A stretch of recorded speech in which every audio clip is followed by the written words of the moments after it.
Bakit? Pinagbibintangan mo ba ako sa pagkamatay ng Joe Amado mo? Wala akong sinabing ganyan, Mayor Canonigo.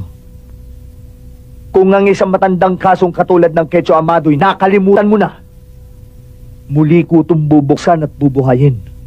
At sa oras na mapatunayan kung may kinalaman ka sa pagkamatay niya, ako mismo ang aaresto sa'yo. At sino kang pulis na aresto sa akin? Sino kang pulis na ito? Ang pinakamasama mong panaginip. At kung meron kang binabalak na masama para sa aking itay, huwag mo nang ituloy.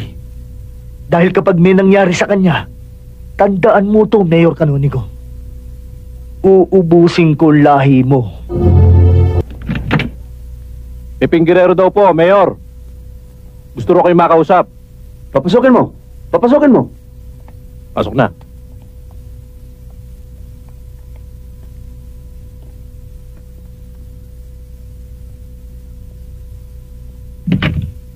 Piping, kumusta?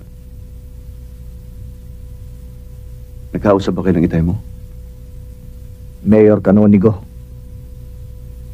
tuloy ang kandidatura ni Itay laban sa'yo. Ganun ba?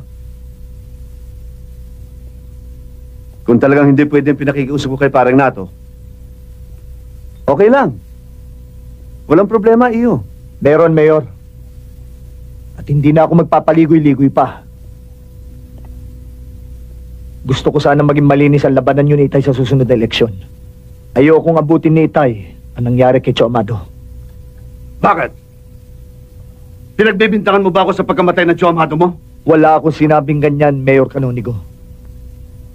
Kung ang isang matandang kasong katulad ng Quecho Amado'y nakalimutan mo na, muli ko itong bubuksan at bubuhayin. At sa oras na mapatunayan kung may kinalaman ka sa pagkamatay niya, ako mismo ang aaresto sa'yo. At sino kang pulis na aresto sa akin? Sino kang pulis na ito?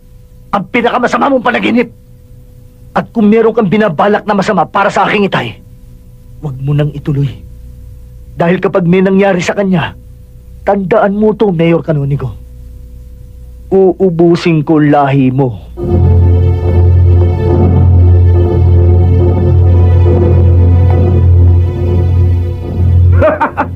Uubusin daw ang lahi ko! Huwag mong ubusin ang tawa mo, Mayor Canonigo. At baka mamatay ka na kasimangot.